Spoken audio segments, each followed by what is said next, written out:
बोलो उमापति महादेव की जय। बोलिए गजानन भगवान की जय।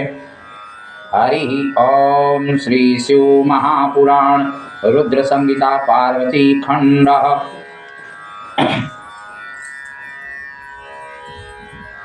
शिव पुराण अंतर्गत भगवान भोलेनाथ बारात की विदाई होती है। माता पार्वती की विदाई भोले जी के साथ में हो रही है। हिमालय राज और मैना अत्यंत शोक प्रकट करती हुई बिलख कर रोते हुए कहते हैं, शैल संदेश समाकर्यं हर्ष शोक वसा मुने मैना संयापयामास कर्तुमासीत समुद्रता श्रुति सकुल चाचारं चचार विधिवन् मुने उत्सवं विविधं तत्र सा मेना क्षितिव्रत प्रिया गिरिजां घोषयामास नानारत्नां सुखैर्वरैः द्वादशाभरणैश्चैव श्रृंगारैर्नप सम्मितैः। हे मुने, हिमाचल प्रिया उन मैना ने प्रथम वेद तथा अपने कुल की रीति अनुसार पार्वती की यात्रा के निमित्त नाना प्रकार के मंगल विधान करते हुए गीत गाती सभी सखियां और विदाई के लिए उत्साहित करती हैं। उन्होंने पार्वती को अनेक रत्नों तथा श्रेष्ठ वस्त्रों से राजकुलोचित श्रृंगारों तथा उत्तमोत्तम अलंकृत किया। तदनंतर मैना की मन की बात जानकर एक पतिव्रता ब्राह्मण पत्नी अरुंधति गिरिजा को श्रेष्ठ पतिव्रत धर्म का उपदेश देती हैं। ब्राह्मण पत्नी क्या कहती हैं कि हे गिरिजे, तुम प्रेम पूर्वक इन वचनों को सुनना और ध्यान में रखना। स्त्रियों को इस लोक तथा परलोक में सुख देने वाले इनके सुनने से भी स्त्रियों का कल्याण होता है। इस जगत में पतिव्रता नारी ही धन है। इसके अतिरिक्त और कोई नारी पूजा के योग्य नहीं है। वह सब लोगों को पवित्र करने वाली तथा समस्त पापों को दूर करने वाली होती है। जो स्त्री अपने स्वामी की परमेश्वर के समान सेवा करती है, वह यहाँ अनेक भोगों को भोग कर अंत में पति के साथ उत्तम गति को प्राप्त करती है।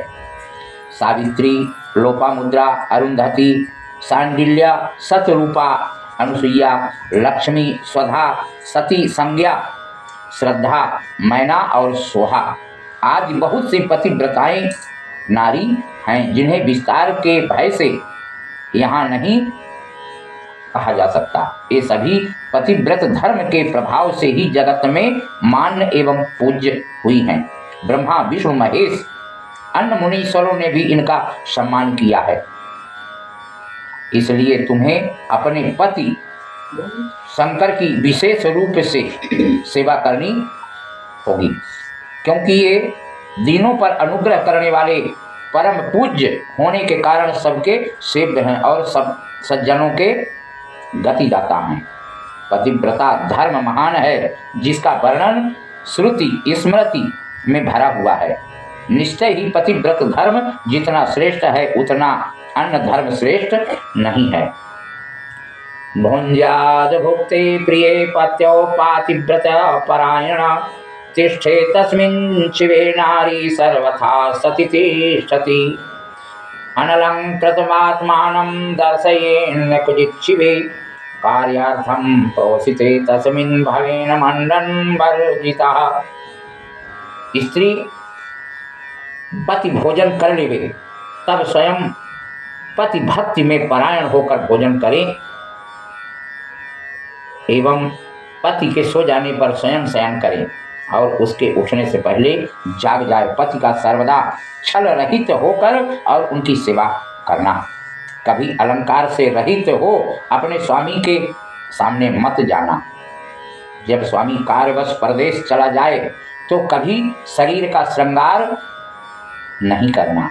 पतिव्रता स्त्री को चाहिए कि वह पति का नाम कभी न ले, पति के द्वारा क्रुद्ध होकर कठोर वचन कहने पर भी उसे बुरा वचन ना कहे और पति के शासित करने पर भी प्रसन्न रहे। उस समय भी यह कहे कि स्वामी अधिक दंड देकर मेरे ऊपर कृपा कीजिए। पति के बुलाने पर घर का सारा कामकाज छोड़कर उनके समीप जाएं और शीघ्रता से हाथ जोड़कर उनसे प्रेम पूर्वक पूछना किस लिए बुलाया है, कृपा कर आज्ञा कीजिए। इसके बाद आज्ञा अनुसार प्रसन्नता पूर्वक संपन्न करना चाहिए। दरवाजे पर खड़ी होकर बहुत काल तक इधर उधर ना देखें, ना तो दूसरे के घर जाएं, किसी का भेद लेकर किसी अन्य के सामने उसको प्रकाशित ना करें। बिना कहे ही पति के लिए पूजन की सामग्री प्रस्तुत करें। पति के हित के लिए निरंतर अवसर की प्रतीक्षा करती रहना चाहिए। पति के भोजन करने के पश्चात उसका उच्छिष्ट जो भी इष्ट अन्नादि हो उसे पति प्रदत्त महाप्रसाद समझकर पतिव्रता स्त्री भोजन करती हैं। देवता, पितर, अतिथि, सेवक, गौ एवं भिक्षुक को बिना दिए अन्न का भोजन नहीं करना चाहिए। संयतोपस्करा दक्षा हृष्टा व्यय परांगमुखी भवेत् सा सर्वदा देवी परिव्रत धारणा कुर्यात् पत्नीनुज्ञातः नोपवास व्रतादिकं भवेत् सा सर्वदा देवी पतिव्रत परायणा सुखपूर्वं सुखासीनं रममाणं यक्षजयः आंतरेष्वपि कार्येषु पतिं नोत्थापयेत् क्वचितिता। घर की सामग्री ठीक तरह से रखें, उत्साह युक्त तथा सावधान, अधिक व्यय ना करें। इस प्रकार सर्वथा पतिव्रत धर्म का पालन करना चाहिए। पति की आज्ञा के बिना कोई उपवास तथा व्रत ना करें, अन्यथा उसका फल प्राप्त नहीं होता। पति क्लीब दुर्गति में पड़ा हुआ वृद्ध, रोगी, सुखी तथा दुखी चाहे जैसा ही क्यों ना हो, उसका अपमान नहीं करना चाहिए। पति के आयुष्य की इच्छा करने वाली पतिव्रता स्त्री को हरिद्रा, कुमकुम, सिंदूर, काजल, कूर्पाशक, तांबूल, मांगलिक आभूषण, केशों का संस्कार, केश पास बनाना, हाथ में कंगन एवं कानों में कर्णफूल नित्य धारण करना चाहिए। इसका परित्याग कभी किसी भी अवस्था में नहीं करना चाहिए। ओखली, मूसल, झाड़ू, सिल, लोढ़ा तथा देहली पर सती स्त्री कभी नहीं बैठना चाहिए। सती स्त्री को इन पे नहीं बैठना चाहिए। सहवास के अतिरिक्त और किसी समय पति से धृष्टता से बात नहीं करना चाहिए। अपना पति जिससे प्रेम करे उसी से प्रेम करें। पति के प्रसन्न होने पर प्रसन्न रहें। अरुंधति माता पार्वती को ऐसा पतिव्रत धारण करने के लिए शिक्षा देती हैं। इस प्रकार पतिव्रता स्त्री सदैव पति के हित की इच्छा रखती है। पति की आज्ञा का उल्लंघन करके जो स्त्री व्रत, उपवास तथा नियम आदि का आचरण करती है वह अपने पति की आयु का हरण करती हैं। जो स्त्री क्रुद्ध होकर पति के कुछ कहने पर उसका प्रत्युत्तर करती है वह ग्राम की कुतिया अथवा निर्जन वन में श्रृंगाली होती है। स्त्री को चाहिए कि वह पति से ऊंचे स्थान पर ना बैठें, दुष्टों के समीप ना जाएं और कभी भी पति से कातर वाक्य ना कहें। पति को बाहर से आया हुआ देख शीघ्रता से अन्न, जल, भोजन, तांबूल, वस्त्र, पाद संवाहन, खेद दूर करने वाले मीठे वचन के द्वारा जो स्त्री अपने स्वामी को प्रसन्न रखती है मानो उसने त्रैलोक को प्रसन्न कर लिया।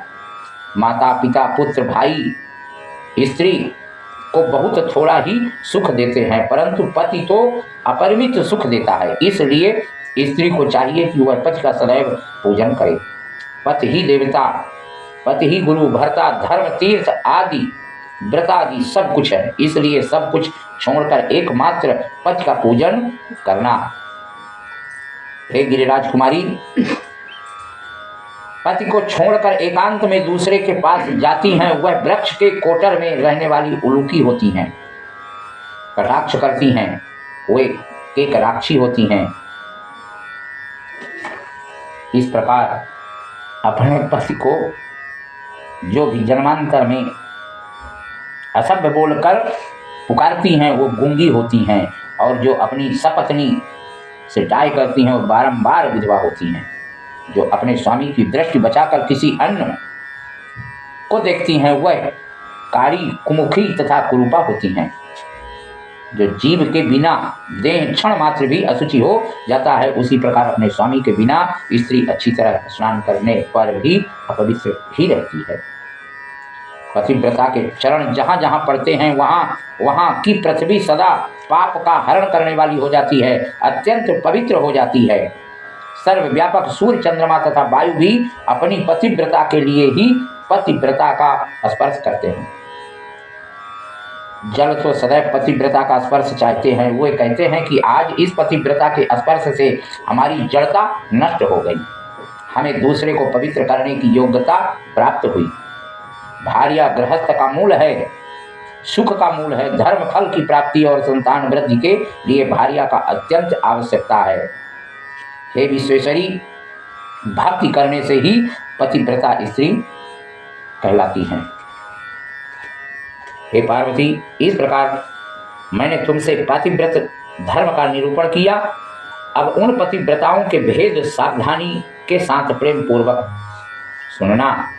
उत्तम आदि के भेद से पतिव्रता स्त्रियां 4 प्रकार की कही गई हैं।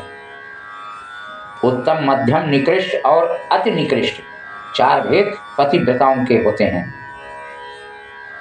जिसका मन स्वप्न में भी अपने पति को ही देखता है और कभी पर पति में नहीं जाता, हे बंदरे, वह उत्तम पतिव्रता कही गई है। जो दूसरों के पतियों को पिता, भ्राता तथा पुत्र के समान सद्बुद्धि से देखती हैं, हे पार्वती, वह मध्यम पतिव्रता कही गई है। जो स्त्री मन में अपना धर्म समझकर व्यभिचार नहीं करती, वह सुंदर चरित्र वाली स्त्री निकृष्ट पतिव्रता कही गई है। जो मन में इच्छा रखते हुए पति एवं कुल के भय से व्यभिचार नहीं करती, उसको पुरातन लोगों ने अति निकृष्ट पतिव्रता कहा गया। तुम तो साक्षात जगत की माता और महेश्वरी हो। हे जगत पिता परमेश्वर, तुम्हारे साक्षात पति हैं। तुम्हारे नाम के स्मरण मात्र से स्त्रियां पतिव्रता होंगी। हे देवी, तुम्हारे आगे इस प्रयोजन का फिर भी मैं सुना रही हूँ। संसार के आचरण के अनुसार मैंने तुम्हें यह सब उपदेश दिया। वहां से माता पार्वती का विदाई होता है।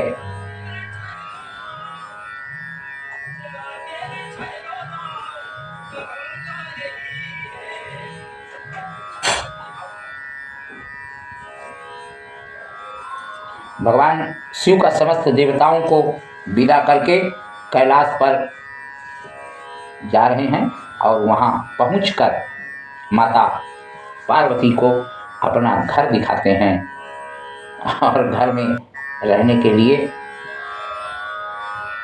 सुसज्जित करते हैं। सभी देवतागण साथ में ही बाराती के रूप में भगवान भोले के साथ में कैलाश पर पहुंचते हैं।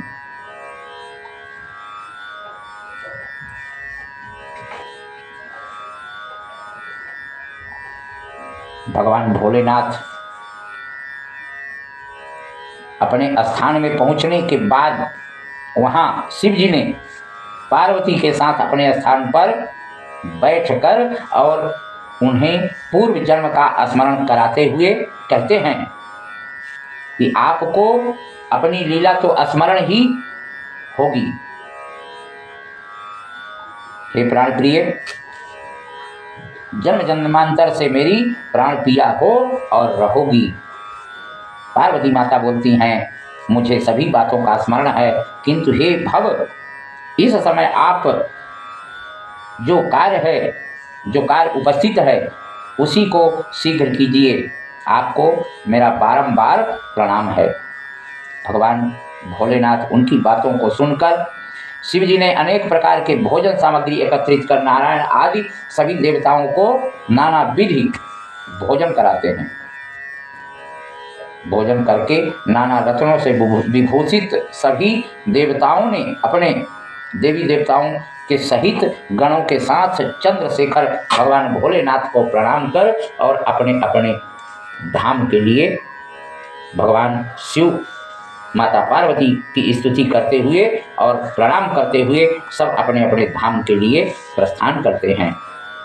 जो पवित्र होकर शिव जी में मन लगाकर नित्य इस विवाह चरित्र को सुनता है अथवा दूसरे को सुनाता है, वह अवश्य ही शिवलोक को प्राप्त करता है। आख्यान अद्भुत मंगल का धाम, सभी विघ्नों का नाश करने वाला, समस्त व्याधियों को दूर करने वाला, यश देने वाला, स्वर्ग प्रदान करने वाला, आयु प्रदान करने वाला भगवान भोलेनाथ को प्रणाम करके और सब देवी देवता वहां से कल्याण कारक समस्त दुख सपनों को शांत करने वाला यह बुद्धिमान भगवान भोलेनाथ को प्रणाम करके और अपने अपने धाम के लिए प्रस्थान हो जाते हैं। माता पार्वती के साथ भोलेनाथ कैलाश में रहने लगते हैं और वहाँ का विहार करने लगते हैं। यह शिव पुराण के रुद्र संहिता तृतीय खंड पार्वती खंड में भगवान भोलेनाथ